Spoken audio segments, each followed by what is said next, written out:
Hello and welcome back to the Underhand Free Throws Western Conference season predictions.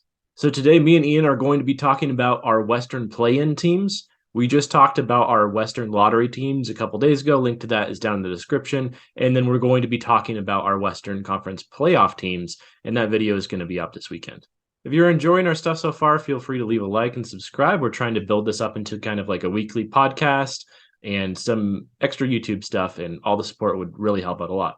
And we're kind of making these picks at a weird time. We picked our teams before the season started, but we started talking about them after the first week of the season. So we talk a little bit about very early on in the season, but ultimately, regardless of what happened the first week, we picked our teams and we're going to stick with them. So let's get into it. Let's talk about the play-in teams in the Western Conference. Let's get into the play-in. Who do you I'm have already in the as play-in, your- so come join me. Come join me. Which the offering Kings? do you bring to the play-in? Yeah. Okay, well, with my number 10 team, maybe was a little bit too pessimistic on them based on early season signs, but I had the Portland Trailblazers as my number 10 team. Yep. Mostly because my tendency as a fan is to be a little bit pessimistic and not to expect the best. As You got to a avoid that Pacific disappointment. as a Pacific Northwest sports fan, there has been mostly disappointment throughout my life. So it tends to be a good idea to not have expectations too high. But so far, it's been a pleasant surprise. I mean, the offense has been really clicking with Damian Lillard just being an offensive dynamo after the first game where he really did struggle. But and the defense I believe has held up okay. I had a lot of concerns about Yusuf Nurkic going into the season, just his lack of mobility in the preseason was a little bit alarming, but he's done okay, and the Blazers have held up defensively so far early in this season. I'm still concerned about Yusuf Nurkic's mobility. I remember you were the first person you watched some Blazers preseason games and brought that to my attention early on. He had a couple of really embarrassing possessions in the Lakers games. When he picked up LeBron in crunch time, he went right up to the point of attack to guard him 40 feet away from the basket. And it took LeBron, who is not the quickest first step athlete anymore, took him about a step and a half to get around Nurkic. And then the help defense wasn't behind him. And LeBron got like a dunk in a moment that looked like the game was about to get away from the Blazers. That didn't happen, but he had a couple of just he's not moving well. And that's, yeah. So I'm still worried about the Blazers. Their defense has been great to start the season, and huge. But huge they've also Josh played. Hart. They've played They played the Lakers. Playing the Lakers is great for anyone's defensive rating right now. Yeah, I like seeing. We're getting minutes from Nasir Little, big minutes from like Josh Hart is leading the team in minutes, and he's a tough player. Jerami Grant, Justice Winslow is a big part of the rotation. Like they've got the wings. I think they're going to be a bad defensive team this year still, regardless of they're my number 9 team. So again, kind of like in the same ballpark, and I expected them to finish the 14th ranked offense and the 23rd ranked defense. So I think there's some lumps they're eventually going to take on that end in certain matchups, but the best thing there is to see is that Dame looks back. Dame looks absolutely like himself before that abdominal injury.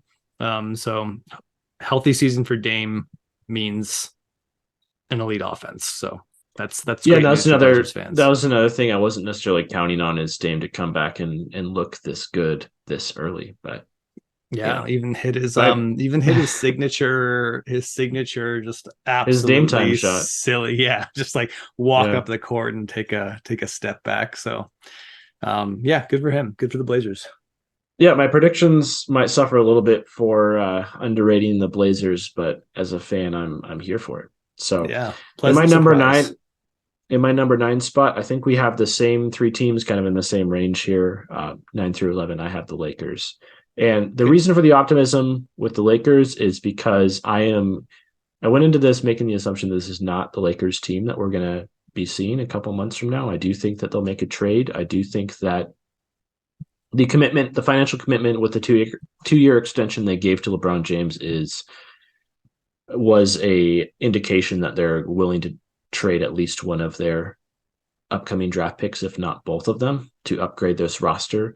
And I do think that dumping Russell Westbrook, even if it's not for the greatest return in the world, is going to just improve the overall team's morale. And if the spacing doesn't need to be great to pull the Lakers out of 30th, especially with how good Anthony Davis has been early on this year, and LeBron still mostly looking like LeBron James.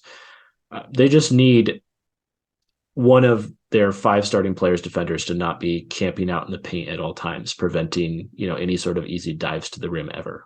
I think they'll improve their offense tremendously if they can just get a couple of functional NBA rotation players. I don't think it's going to make them a contender overnight, but I do think it'll pull them out of 30th in offensive rating.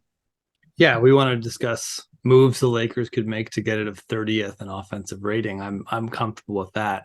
I think the Lakers have a number of problems, and fixing it with one trade seems like a bit of a tall order. Again, not being the worst team in the NBA is totally in reach for them. Yeah. Becoming a contender or even just like a high play-in team. Well, that's why I have them A lot ninth of and not in the trends have top to stop. six. Yeah, yeah. No, I mean, I had them Even given a like, trade. yeah. I mean, I had them 11th, and I don't think it would be crazy to see them where you have them, but like they're looking worse than I think either of us had them projected to start the season. Again, short season. Won't shit on the Lakers anymore. Sorry, Genie Bus. Sorry, Bus family. Sorry, Laker Nation. Yeah, I mean, we don't. Well, maybe I shouldn't say we don't hate the Lakers. There's not no world in which we don't think the Lakers could be good or could succeed. Like, you know, if the Lakers were good, we'd call it like we saw it, right? But there's How just how dare us? How dare we say the Lakers are bad right now? What a hot take! All right, who yeah, do we got going in? Get like in the we're up into we're in the top eight. home court advantage in the play-in. Yep. Playoff teams in the So old NBA. yeah, and still likely playoff teams, right? Because they only have to win one out of the two play-in games to make it in. So more likely than not playoff teams. Although certainly, like we saw with the Pelicans last year, things can happen in the play-in that change that. But for my eighth team, I this was the hardest pick I had to make out of all of the standings is figuring out Totally. there are eight good teams in the West. I think there is a Yeah. clear divide between number 8 and 9. You have Yep. eight teams Just like in the that East, basically. there is a path to contention or at least semi puncher's chance contention for all of these eight teams. But you have to pick someone, and for me, I went with the Mavericks as my eighth team. Oof, rough day for the Mavericks. But I don't think it's for Mavericks fans listening at home, anyone who was in this slot, like I don't think this is actually a slight. It's just what Simon said. Um, it's there's eight good teams, and none of these teams are typical eight seeds. So No. one of these teams is going to fall. It could be the Mavericks. Um, I did not have the Mavericks here, but I had the Mavericks finishing with I had the Mavericks. Well, I won't say where I had them yet, but I had them finishing as a top 10 defense and a 17th ranked offense. Okay. Early returns, Christian Wood is looking awesome there on the offensive side of the ball. Yeah. 2 games, so really, not a whole lot to go on. They've split their games, but they're second in offensive rating and second in defensive rating. So really, they're looking like an elite contender despite having a 500 record. That's just how sample sizes of 2 games go. The numbers don't have to make sense. But I've really enjoyed watching the Mavericks. Having Christian Wood there, just providing this like interior dimension to their historically guard heavy attack. Like it's been about Luka and Jalen Brunson. And with this year's team, Luka and Spencer Dinwiddie and Tim Hardaway Jr. and like a lot of attacking ball handlers. So just to have a guy that they can throw the ball to down low, and he'll throw it back out, and he'll like dribble handoffs, screen, rescreen. It's just like it's a lot prettier to watch this year than just sort of this outside in offense. Like Christian Wood just looks an absolutely like perfect fit, playing not just with Luka, but playing with all those guards. So the Mavs have been a good watch this year. Does that mean they will be better than the 8th seed? I don't know. What is it about the Mavericks that caused you to put them below the other seven teams as the most likely to fall into that spot? Well, I think the first thing that I saw with them, and we'll see if this ends up being true or not. I mean, if Christian Wood is going to continue to play like this, I might be completely wrong, but I saw them as a team that has a crazy high floor, but not a very high ceiling. And that's not to say that they can't be very good. But it's just with the lack of a second star on the team and an offense that's completely built around one player, what happens if something goes wrong and Luka gets hurt and misses an extended amount of time? I mean, last year they were kind of able to hold up with Jalen Brunson holding down the fort. I think they went 500 when Luka missed time last year, like 10-10 or 11-11 and something like that, mostly based on their defense holding up. But this is a team that, maybe Christian Wood completely changes this, but I just saw them as a team that would really crater offensively if anything wrong happens. It's a very highly tuned machine, this Mavericks offense and their defense for this by the same token. But if anything goes wrong with that machine, I think things could fall apart quickly.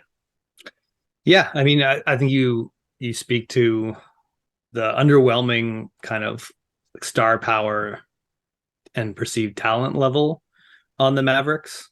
We talked about this again in our preview, the idea of Luka not having a second star and how when you compare the sort of names on the roster next to the other contenders in the West, the Mavericks don't look special. But I think the Mavericks, more than a lot of teams in the West, have figured out a firmer identity. Like they've got specific roles on the team, and it's not like roles that are just tuned to one player. It's like they've got roles that different players can fill, and they've built their personnel off that way. So if Luka gets hurt, obviously this is like a pretty low talent team, but you've got guys like Spencer Dinwiddie and Tim Hardaway Jr.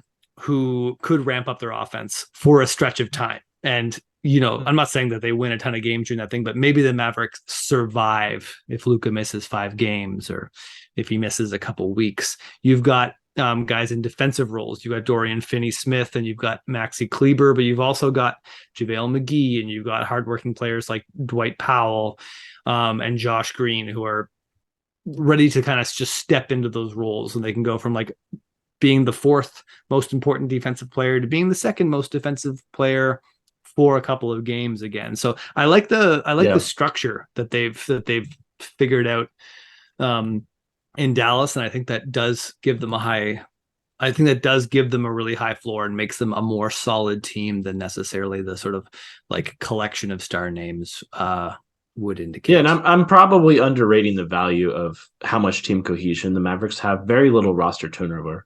I mean, you have Jalen Brunson out and Christian Wood in, but other than that, not a lot of changes from what this team was that made the Western Conference Finals last year.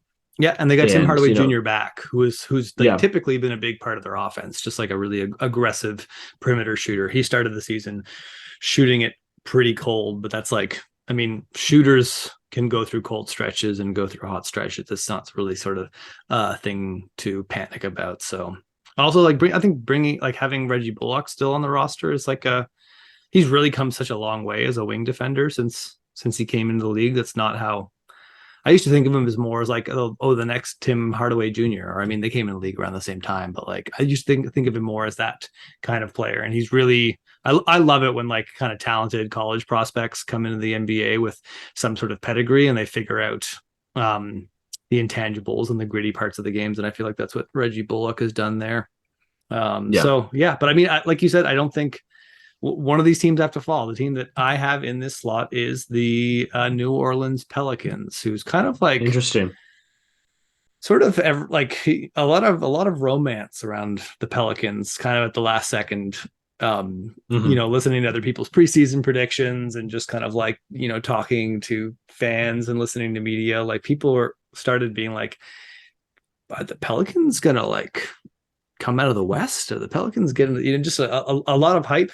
And I think before Zion took a scary fall the other night, they really showed why by just having this like just completely gobsmacking the Brooklyn, hanging 130 points on the Brooklyn Nets on opening night, and just being like, yeah, that offense that you were all excited about, we're doing it.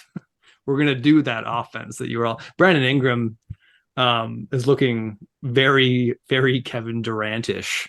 In a lot of his moves, he's finally started to like just get out of that like way too skinny category into sort of being able to kind of get to more spots and stuff like that. I Yeah. really like they're using all the aspects of their offense. It's not just like Zion and everyone else stand around. Like they let Jonas Valanciunas eat. They let CJ McCollum lead the team in shots, sort of thing. Like Brandon Ingram's only taking 12 shots a game and shooting almost 60% kind of thing. Like Yeah, you they're don't really imagine that's going to hold up the whole season, but no, it's been of an course. But interesting shot distribution early on.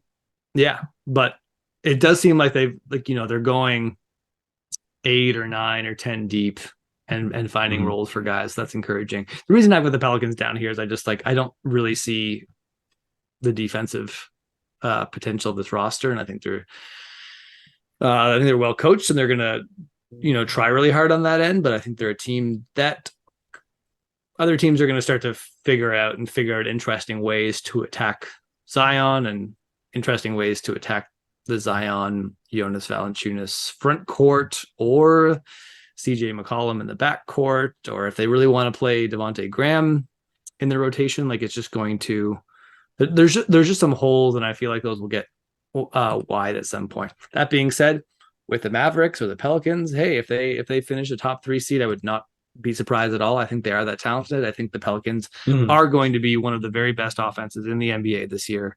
Yeah. But I was pessimistic on their defense, and I have them in the play-in.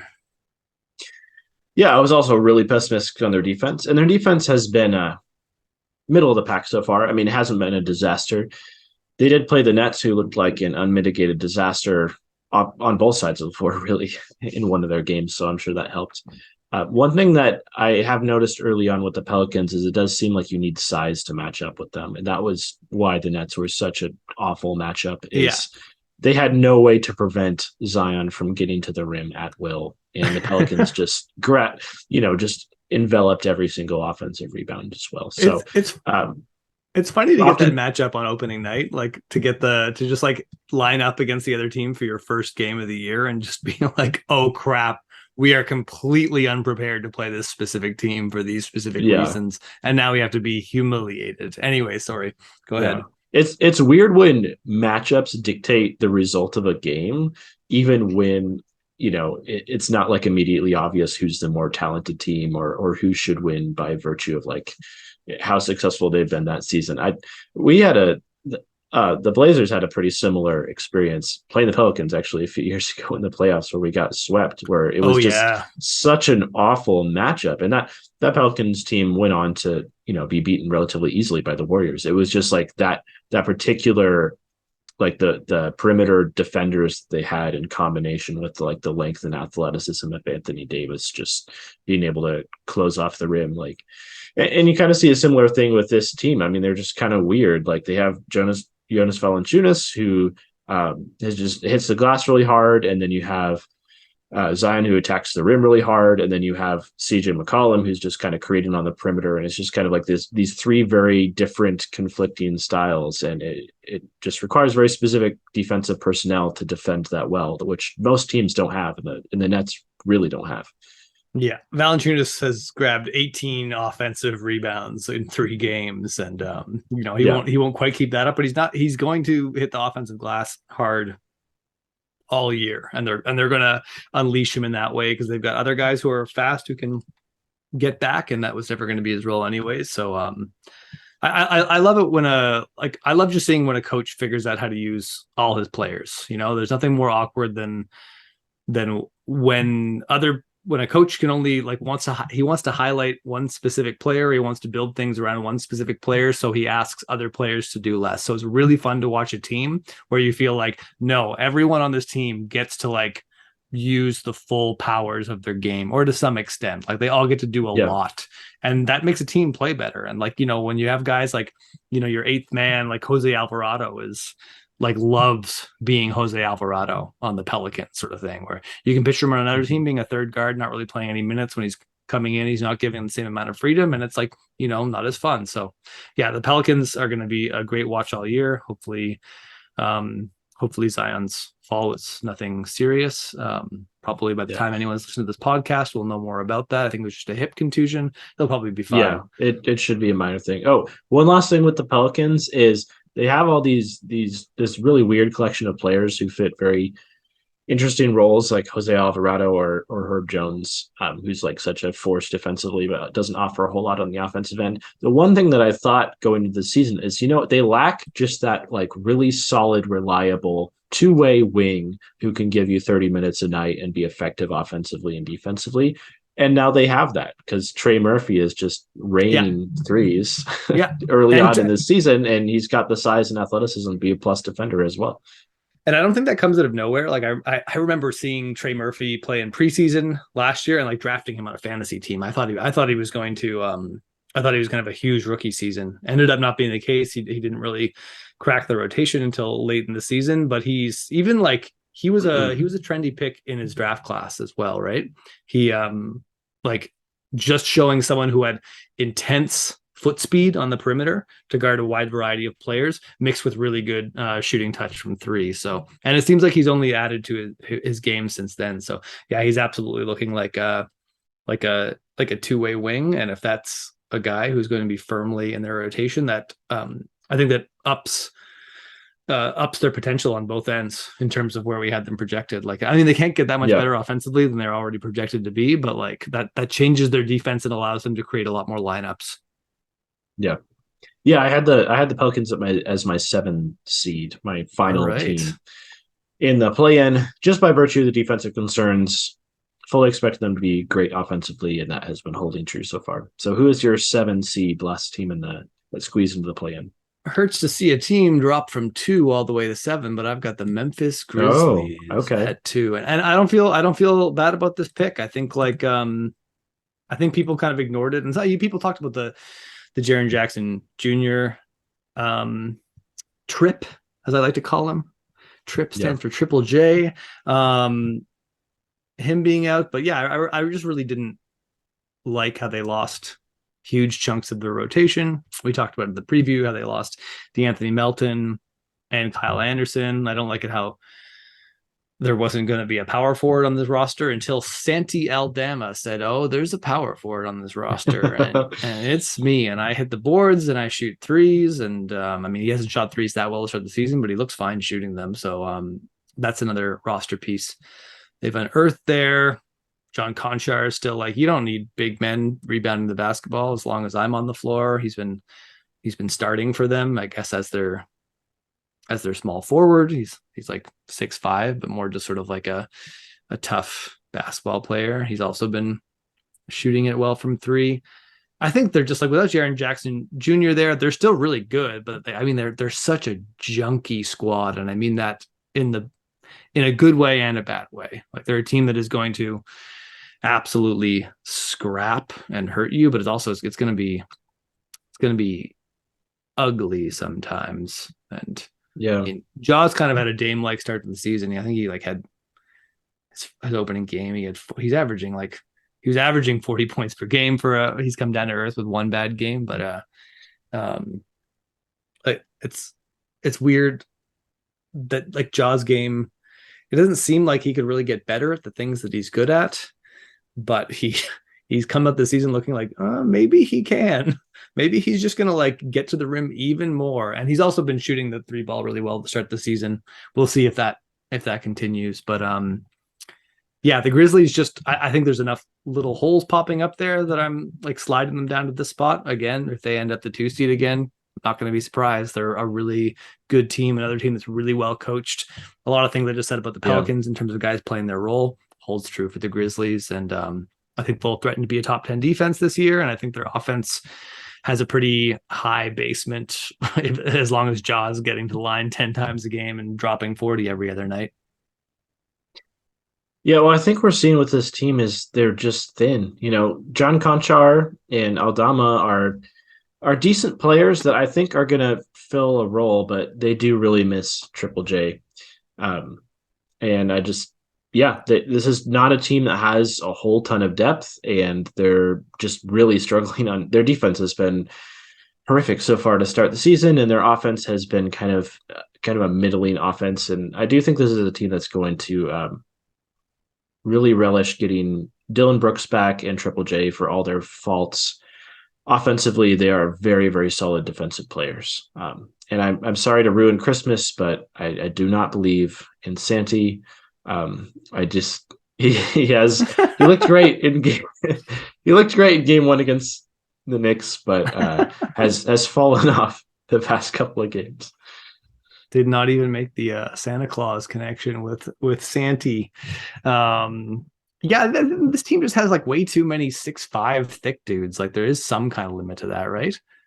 Um, they're stretching the limit of that, but like they're playing a lot of David Roddy right now. He's not looking amazing to start the season. Jake LaRivia is looking pretty solid. Again, that could change next game, but yeah, I mean they're going to be a really good team. They're underachieving in some ways. Right now, they're going to get back to being one of the best offensive rebounding teams in the league. I can't see how they won't be that. And yeah, Yeah. I mean, I think Memphis is going to survive this awkward first stretch, but maybe it puts them into a little bit of a hole that some of these other teams are less likely to fall into.